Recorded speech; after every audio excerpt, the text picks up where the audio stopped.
மாட்டுக்கறி சாப்பிடும் தமிழர்களே சிந்திப்பீர். பசும்பால், இந்த பசுமாட்டுல இருந்த பால் தான் நம்ம தாய்ப்பாலுக்கு நிகரானது. இன்னைக்கு நம்ம குழந்தைங்களுக்கு தாய்ப்பால் இல்லைன்னா கூட இந்த பசும்பாலை கொடுத்துதான் நம்ம காப்பாத்துறோம். அதனால இந்த பசுமாடு நம்ம தாய்க்கும் நிகரானது.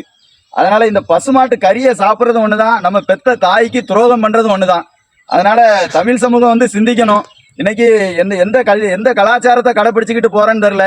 நம்ம முன்னோர்கள்லாம் பசுமாட்டை தினமும் காலையில எந்திரிச்ச உடனே பசுமாட்டையும் காளமாட்டையும் தான் தொட்டு கும்பிடுவாங்க. இன்னைக்கு அந்த காலையில எந்திரிச்சு போய் அந்த கடையில போய் இந்த பசுமாட்டு கறியை தான் வாங்கி சாப்பிடுதோம். நம்ம கலாச்சார சீர்கேடு அந்த அளவுக்கு வந்துட்டு. அதே போல காளமாடு நம்மளுக்கு அந்த காலத்துல விவசாயம் நெல் பயிர், இன்னைக்கு உணவு பொருளை உற்பத்தி பண்ணி கொடுத்தது காளமாடு. அந்த காளமாடை வச்சு ஏர் உழுது நெல்லை நம்ம நிலத்தை பக்குவப்படுத்தி அதுக்கப்புறம் தான் நெல் பயிர் நம்ம உணவு பொருளை உற்பத்தி பண்ணோம். இந்த காளமாடும் பசுமாடும் சேர்ந்து நம்ம வாழ்க்கையில நம்மளுக்கு எதுக்கும் நிகரானது கிடையாது. இவங்க இது ரெண்டு பேரையும் நம்ம முன்னோர்கள் எனக்கு கும்பிடுறதுக்கு தான் சொல்லி கொடுத்துட்டு போயிருக்காங்க. காளமாடும் சரி பசுமாடும் ஆகட்டும், ரெண்டையும் நம்மளுக்கு கும்பிடுறது தான் வழக்கம். இதை அடிச்சு திங்கிறது நம்ம தாய் தாப்பனுக்கு செய்யற துரோகம் மாதிரி தான். மக்களே சிந்திச்சு செயல்படுங்க. நம்ம கலாச்சாரம் எதை நோக்கி போய்கிட்டு இருக்குன்னு தெரியல. தாய்க்கு நிகரான தாய்ப்பாலை கொடுக்குற பசுமாட்டை அடிச்சு சாப்பிடுறது தாய்க்கு செய்யற துரோகம்.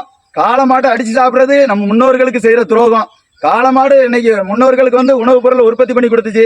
அதனால தமிழர்களே சிந்திச்சு செயல்படுங்க.